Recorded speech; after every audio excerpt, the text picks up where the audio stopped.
يا أيها الذين آمنوا اتقوا الله حق تقاته ولا تموتن إلا وأنتم مسلمون وقال يا أيها الناس اتقوا ربكم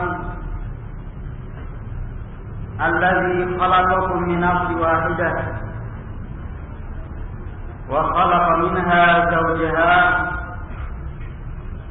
وبث منهما رجالا كثيرا ونساء واتقوا الله الذي تساءلون به والأرحام إن الله كان عليكم رقيبا وقال جل جلاله يا أيها الذين آمنوا اتقوا الله وقولوا قولا سديدا يصلح لكم أعمالكم ويغفر لكم ذنوبكم ومن يطع الله ورسوله فقد فاز فوزا عظيما أما بعد فإن أصدق الحديث كتاب الله وخير الهدي هدي نبينا محمد صلى الله عليه وسلم وشر الأمور محدثاتها فإن كل محدثة بدعة وكل بدعة ضلالة وكل ضلالة في النار. Ikhwati fillah, azza Allah wa iyyakum. Hadirin, ikhwah dan akhwat, semoga Allah Subhanahu wa taala memuliakan kalian semua. Ada sebuah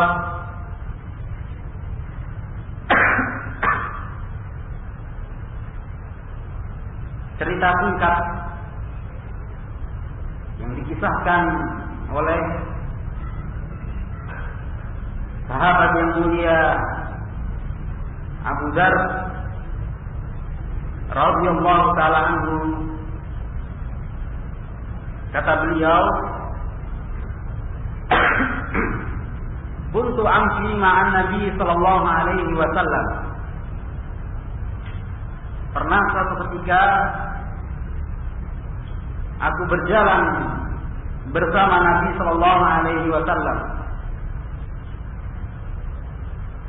fi harratin bil Madinah, di salah satu sisi pinggiran kota Madinah yang banyak terdapat padanya batu-batu besar. Fastaqbalna Uhud, dan kami berjalan mengarah ke Gunung Uhud, mendekati Gunung Uhud. Kemudian Nabi sallallahu alaihi wasallam berkata kepada saya, "Ya Abu Dzar, wahai Abu Dzar." Maka saya mengatakan, "Labbaika ya Rasulullah." Aku menyambut panggilan, wahai Rasulullah. Ada apa wahai Rasulullah? Faqala, maka kemudian beliau berkata, "Ma yasurruni anna indi mithla Uhudin zahaban." Tidaklah membuat senang saya apabila saya diberi dengan emas sebesar Gunung Uhud. Tamzi alayya thalathatu ayamin wa indi minhu dinar. Yang kemudian emas tersebut sebanyak itu tinggal bersama dengan saya lebih dari 3 hari, kecuali pasti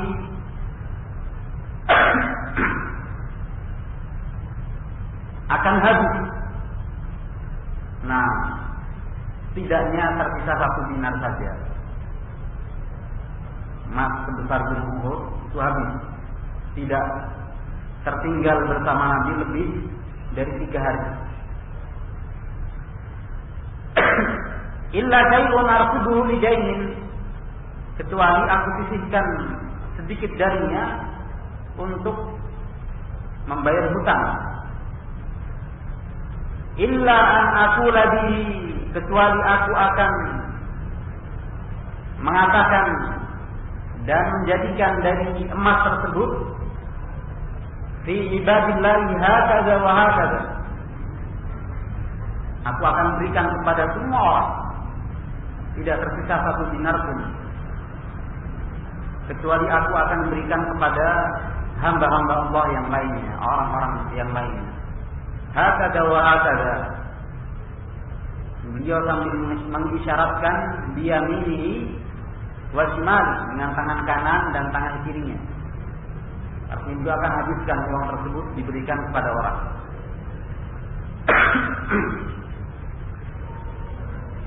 Wa qalilun ma'hu, dan sungguh sedikit apa yang mereka miliki.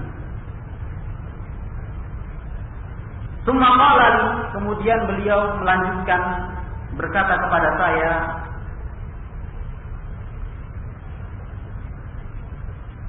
maka ada la tabrah hatta atiyaka, tetaplah engkau di tempat ini, jangan engkau bergerak sampai aku datang.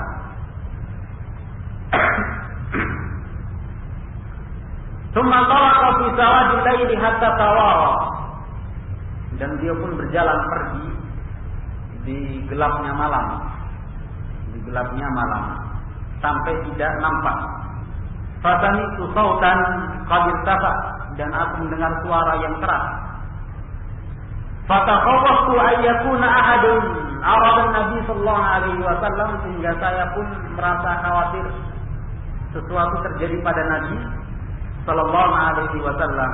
Fa'aradtu an atiyahu, maka aku berkeinginan untuk mendatangi beliau. Fadzakartu qaulahu, tapi kemudian saya teringat pesannya tadi. Beliau berpesan, la tabrah, jangan kau bergerak sedikit pun. Jangan bergerak, artinya bukan sama sekali jadi patung ini. Nah, artinya tidak pergi kemana-mana. Hatta atiyaka, sampai Nabi mendatangi beliau. Falam abrah hatta atan, maka aku pun tidak bergerak sampai beliau mendatangi saya. Fakultu, maka aku katakan kepada beliau, laqad sami'tu sautan takhawwaftu minhu, aku tadi mendengar suara yang keras dan aku khawatir terjadi sesuatu padamu. Faqala, maka kemudian Nabi berkata kepadanya, hal sami'tahu, apakah engkau dengar suara tersebut? Qultu na'am, iya, saya mendengarnya. Qala dzalika Jibrilu atani, itu tadi adalah Jibril yang datang kepada saya. Dan beliau berkata, Jibril, man mata min ummatika, tidaklah seorang pun yang meninggal dari kalangan umatmu, la yusyriku billahi syai'an, yang ia tidak menyekutukan Allah subhanahu wa ta'ala sedikit pun, dakhalal jannah, kecuali pasti akan masuk surga. Maka aku katakan, kata Nabi berkata kepada Jibril, wa in zana wa in saraf, meskipun orang itu berzina dan mencuri. Qala, maka Jibril mengatakan, wa in zana wa in saraf, meskipun orang tersebut berzina dan mencuri. Khatibillah rahimani wa rahimakumullah, yang ingin kita sebutkan di sini yaitu kisah yang pertama tadi, sebelum Nabi menghilang di kegelapan malam. Bagaimana Nabi Shallallahu Alaihi Wasallam menyikapi kehidupan dunia ini. Terulang dan terulang kita sampaikan dan kita mengingat dari satu majlis ke majlis yang lain, dari satu pembicaraan ke pembicaraan yang lain, entah itu bersama orang ataukah ketika bersendirian, kita mengingat dan mengingat, sering dan terlalu sering kita sibuk dengan hadis-hadis, dengan ayat-ayat yang berbicara tentang kehidupan akhirat yang kita cari, dan rendahnya kehidupan dunia yang kita rasakan selalu terulang, dan memang harus selalu diulang, dikarenakan inilah ujian yang besar yang Allah Subhanahu wa taala timpakan pada kita, pada umat manusia. Sebagaimana terlebih khusus ini adalah fitnah yang besar yang menimpa umatnya Muhammad sallallahu alaihi wasallam. Sebagaimana sabda beliau, likulli ummatin fitnatun, setiap umat itu diberikan padanya ujian, dan ujian yang paling besar yang ditimpakan kepada umatku, ujian yang ditimpakan kepada umatku adalah ujian al-mal, harta. Berbicara tentang harta, maka tidak khusus hanya sekedar membahas uang, tidak khusus hanya sekedar membahas masalah uang. Karena ketika kita berbicara tentang uang ataupun harta secara khusus, maka mau tidak mau harus menyeret sekian banyak kegiatan kita. Entah itu harapan, angan-angan, atau pekerjaan, atau yang semisal dengannya. Dan ini adalah perkara yang tidak mudah, kecuali bagi orang-orang yang Allah mudahkan padanya. Khawatibillah, rahimani wa rahimakumullah.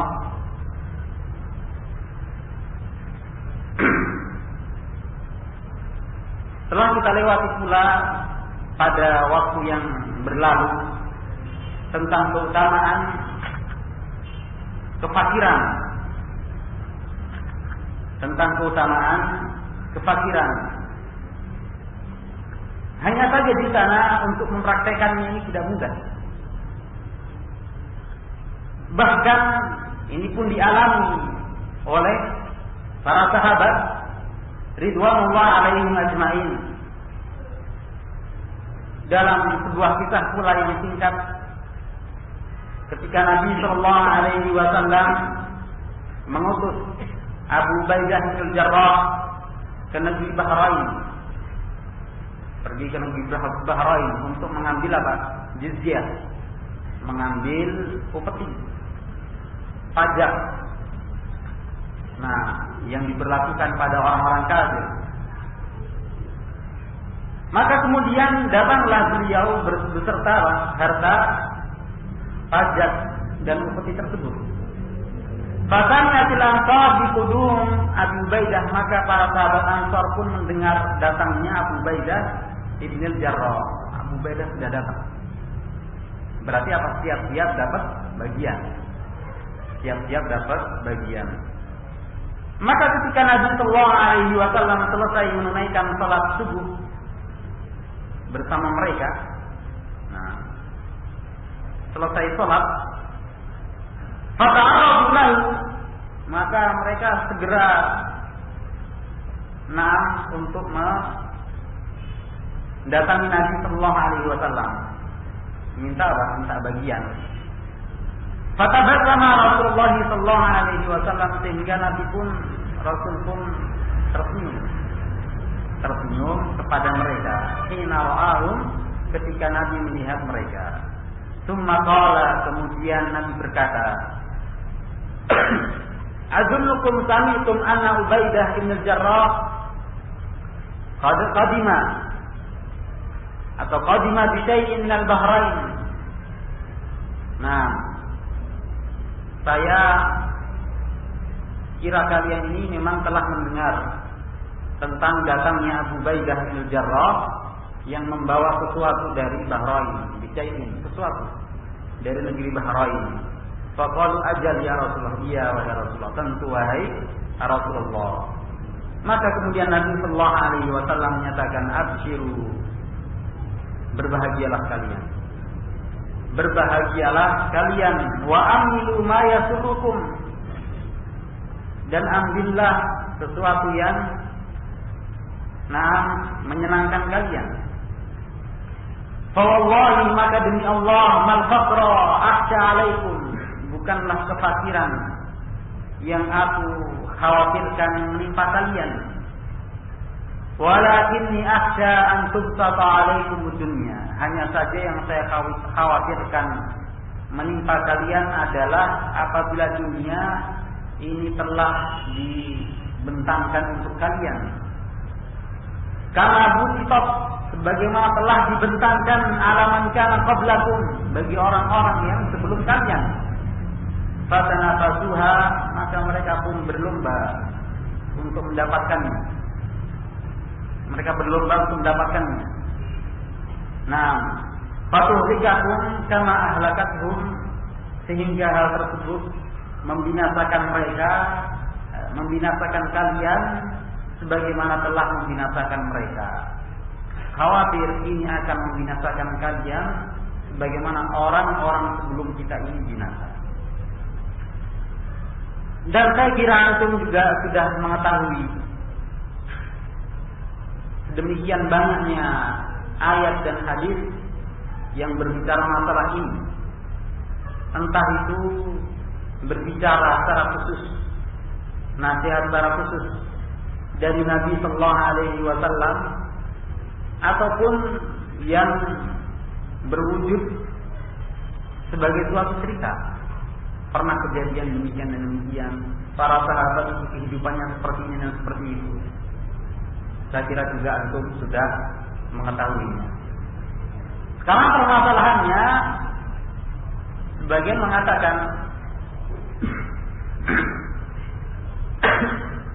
mengatakan bahwa bukankah terkadang atau banyak karena sebab kefakiran, karena sebab kemiskinan, itu menjadikan orang jauh dari Allah Subhanahu wa ta'ala. Karena sebab dia fakir, akhirnya rela bekerja melalui perkara-perkara yang buruk yang dilarang Allah. Dia rela meninggalkan kewajiban karena dia fakir, karena butuh uang, sehingga justru menjerumuskan dia kepada keburukan. Nah, sehingga bukankah lebih baik bagi kita ini untuk hidup berkecukupan, hidup dengan memiliki harta demikian dan demikian, sehingga kita kaum muslimin tidak direndahkan oleh umat yang lain, tidak dilecehkan, dan kita menjadi orang-orang yang kuat, sehingga dakwah ini juga semakin kuat, dan seterusnya dan seterusnya. Juga untuk menghilangkan rasa hasad kita pada orang-orang yang diberikan kelebihan, juga agar supaya kita ini terlindungi dari perkara-perkara nista karena kita punya harta. Bukankah demikian ini lebih baik? Nah, dibanding kita miskin tapi harus meminta sana, meminta sini, merepotkan orang sana, merepotkan orang sini, harus rela demikian dan demikian karena kemiskinannya. Ikhwatifillah rahimani wa rahimakumullah, benar sabda Nabi sallallahu alaihi wasallam ketika sebagian fuqara dari kalangan sahabat bertanya kepada Nabi sallallahu alaihi wasallam, mengungkapkan perasaan mereka tentang orang-orang kaya, bahwa orang-orang kaya itu dhahaba ahli dusuri bil ujur, orang-orang kaya itu pergi membawa pahala yang banyak sekali. Mereka mengungkapkan tentang orang-orang kaya dari kalangan sahabat. Jadi yang miskin mengungkapkan curhat kepada Nabi tentang orang-orang yang kaya. Orang-orang kaya ini pergi dengan membawa harta, membawa pahala yang banyak maksud saya. Pergi dengan membawa pahala yang banyak. Kenapa? Karena kami beribadah, mereka juga beribadah sama. Giliran berbicara masalah infak, mereka berinfak, kami tidak bisa. Nah, sehingga berarti mereka lebih banyak, karena ibadahnya tidak jauh beda. Tapi kalau berbicara harta, mereka rajin berinfak. Kita mau pengen infak tidak bisa. Berarti mereka lebih banyak pahalanya.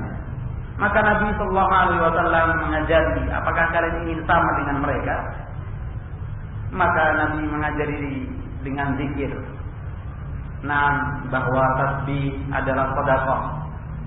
Kalimat tasbih subhanallah adalah sedekah. Kullu tahmidatin sedekah. Setiap kalimat pujian kepada Allah, alhamdulillah atau semisal dengan itu adalah sedekah. Wa kullu takbiratin sedekah. Setiap takbir itu sedekah. Mereka bersedekah dengan harta, kalian bisa bersedekah dengan zikir. Itu adalah sedekah. Sehingga mereka merasa senang, kita punya kuncinya supaya menyamai mereka. Ulang. Nah, ternyata amalan ini bocor. Amalan ini bocor diketahui oleh mereka juga. Sehingga mereka pun mengamalkan sebagaimana diamalkan oleh orang-orang fakir. Mereka juga banyak berzikir kepada Allah Subhanahu. Datang lagi kepada Nabi, ya Nabi mereka juga tahu. Nah, maka apa jawaban Nabi? Zalika fadlullahi yu'tihi man yasha. Itu adalah keutamaan yang Allah berikan kepada hamba-hambanya yang Allah kehendaki. Berbicara masalah kaya atau miskin, pada dasarnya itu tidak jauh beda, dekat. Meskipun berbicara yang paling kaya dengan yang paling miskin, tidak ada efeknya pada dasarnya. Kenapa? Karena keutamaan fakir dan keutamaan kaya itu bergantung kepada keimanan dan ketakwaannya. Bergantung kepada keimanan dan ketakwaannya. Sehingga kefakiran dia itu hanya mengikuti keimanannya. Kekayaan dia juga hanya mengikuti keimanannya. Poinnya adalah pada iman dan takwa. Bukan berbicara tentang kelebihan orang-orang yang kaya, bukan. Tetapi iman dan takwa. Hadis yang disebutkan bahwa orang-orang kaya pergi dengan bawa pahala yang banyak. Apa sebabnya? Karena keimanan dan ketakwaan mereka. Karena ilmu dan amalan saleh mereka. Kalau bukan karena ilmu dan amalan saleh, tidak ada faedahnya kekayaannya. Sebagaimana orang-orang yang fakir, yang miskin, kalau bukan karena ilmu dan amalan saleh, dia pun tidak mendapatkan keutamaan fakirnya. Fakir itu ada keutamaan sendiri. Nah, sebagaimana orang kaya punya keutamaan, yang fakir juga. Hanya saja ini tidak lari dari iman dan takwa. Kalau dikatakan bukankah dengan miskinnya kita direndahkan sama orang lain? Juga bergantung kepada iman. Kalau keimanannya kuat, ejekan orang yang mengejek, celaan orang yang mencela itu tidak ada, Pak. Tidak ada apa-apanya. Semuanya itu menjadi rendah. Ucapan manusia itu menjadi rendah ketika dia benar-benar baik keimanannya, baik ketakwaannya.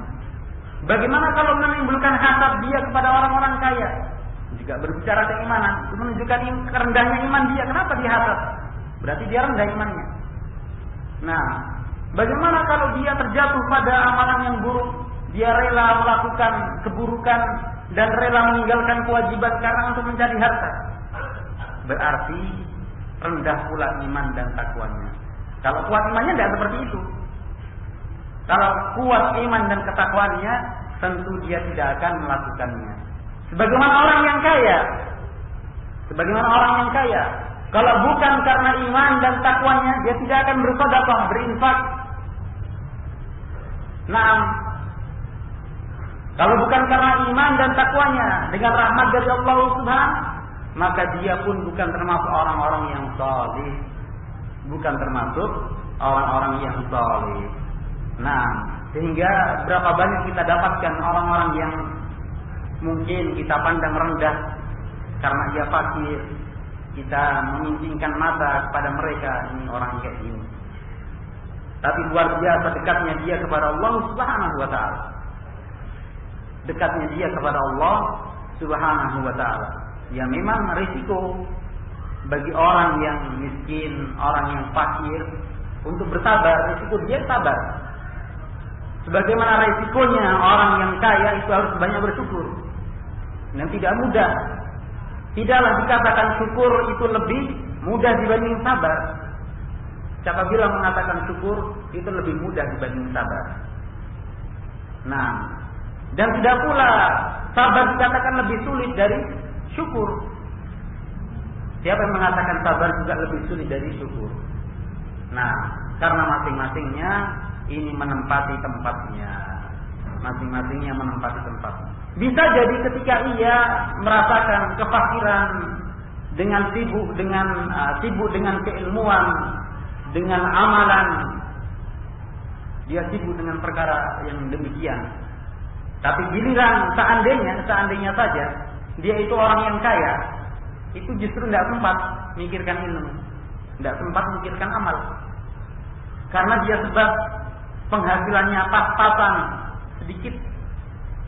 Nah, pokoknya ya secukupnya dia sudah merasa senang, sehingga hari-harinya, waktu-waktu kosongnya dia gunakan untuk amalan saleh dan seterusnya, sibuk dengan belajar dan seterusnya. Seandainya dia kaya, itu bisa jadi malah tidak sempat ibadahnya. Nah, tidak sempat ibadahnya, sedikit-sedikit harus menjamak dan mengkotor sholatnya. Kenapa? Jam terbangnya tinggi.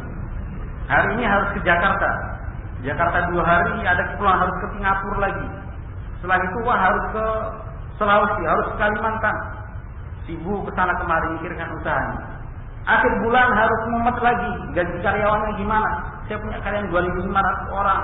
Ini gajinya berapa ratus juta setiap bulan. Pusing lagi. Nah, sehingga pusingnya dia memikirkan apa?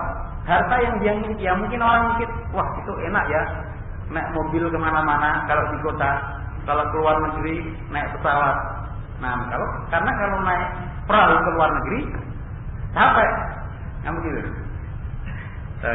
Yang mungkin kita pandang enak, makanannya fried chicken, Kentucky fried chicken misalnya. Makanannya kalau malam serba sate, serba daging-dagingan, kita mikir itu enak ya. Itu pandangan kita. Tapi kalau kita boleh bongkar hatinya orang, bukan hatinya kita, hatinya dia. Kalau boleh kita bongkar, isinya itu apa? Isinya itu bunek. Tapi isinya itu pusing dia.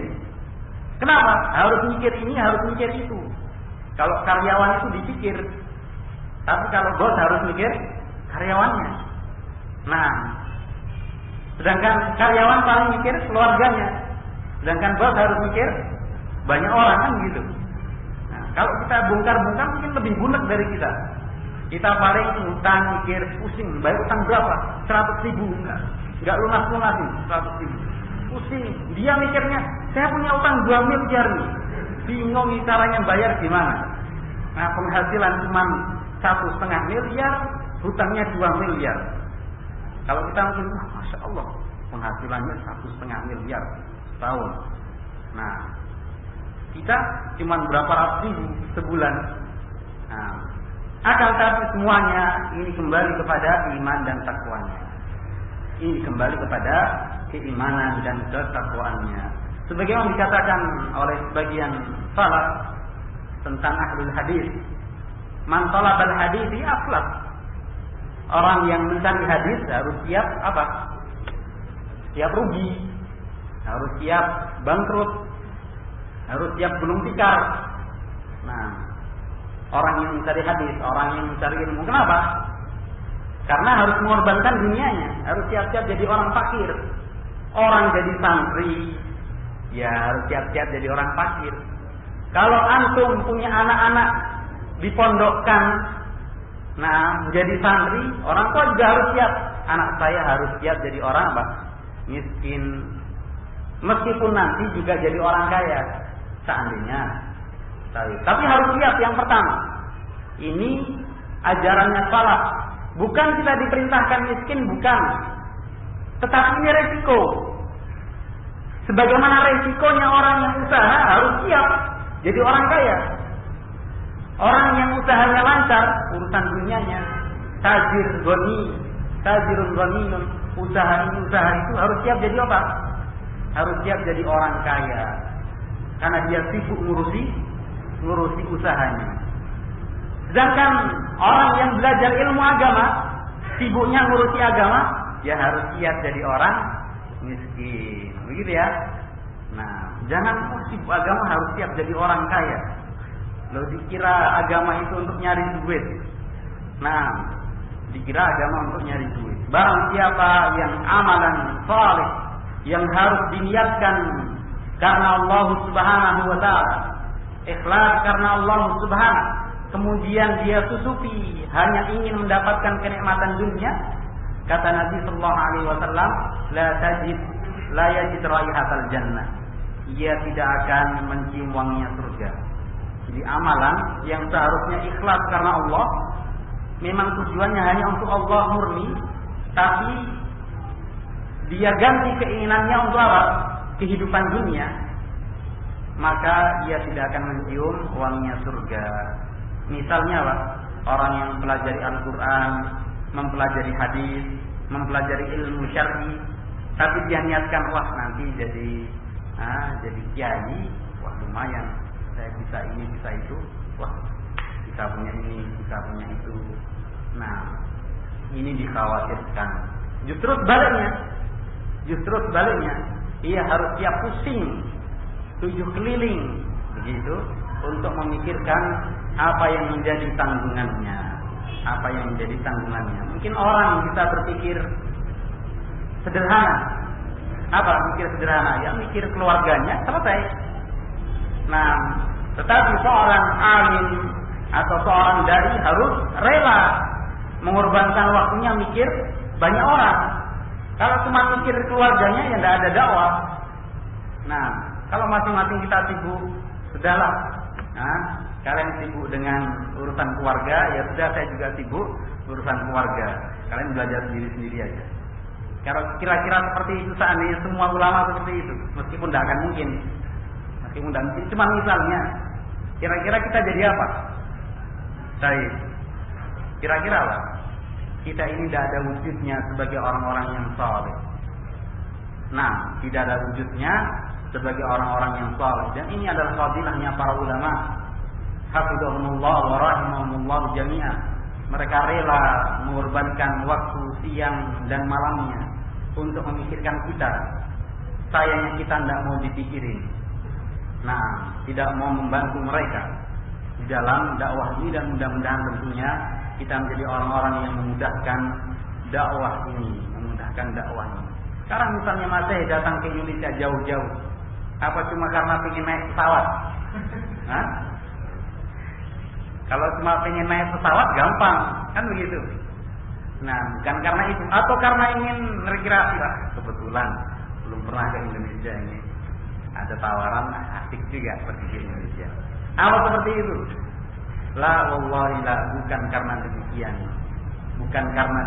Kalau karena itu sudah dari dulu Syekh Ubed mau datang. Karena dari awal Syekh Ubed memang sudah ditawari. Hanya saja beliau mengatakan waktu itu, nah, kama apa? Baina Saudiya ila Indonesia, berapa jauh perjalanan Saudi ke Indonesia? Nah, dijawab jaraknya sekian dan sekian, kira-kira perjalanan sekian jam. Nah, apa jawaban saya? Wallahi la taqarribna ilaina. Demi Allah, seandainya kalian dekatkan kepada kami sedikit aja. Nah, artinya apa? Beliau tidak bisa, karena apa? Beliau sudah dalam keadaan juga a'ma, beliau buta, sehingga perjalanannya jauh sekali. Tapi masya Allah, karena dakwah, nah, karena Islam dan muslimin, karena ukhuwah, beliau rela jauh-jauh ke sana untuk menemui kita, meskipun hanya sebentar saja. Ini adalah nikmat. nikmat yang Allah berikan kepada sebagian manusia. Wallahu taala alam bisawab. Saya cukupkan. Mudah-mudahan kita diselamatkan dari fitnah dunia ini dan diberikan harta yang barakah, bukan harta yang sekedar banyak, tapi harta yang barakah insyaallah taala. Subhanaka wa bihamdika asyhadu an la ilaha illa anta astaghfiruka wa atubu ilaik. Wassalamualaikum warahmatullahi wabarakatuh. Kamis besok sudah mulai libur insyaallah ya. Kamis besok sudah mulai kosong, atau mungkin sebelum Kamis sudah kosong. Mulai Senin sudah kosong paling. Ada pengumuman? Tidak ada. Berarti mulai Senin. Ahad masih ada? Sudah tidak ada. Berarti mulai Ahad. Sabtu masih ada? Masih. Oh, berarti mulai Ahad taklimnya sudah tidak ada. Sampai waktu yang akan ditentukan oleh panitia. Gitu ya. Ada yang belum menjadi panitia? Siap-siap daftar sama panitia. Mungkin butuh. Saya punya keahlian komputer misalnya antara antum. Nah, saya punya keahlian komputer, saya bisa bantu apa? Harus aktif. Kalau pasif kita juga bingung. Mau nunjuk nggak enak juga. Tapi kalau antum aktif, ini ada ikhwan memang pengen bantu kan lumayan. Insyaallah ya.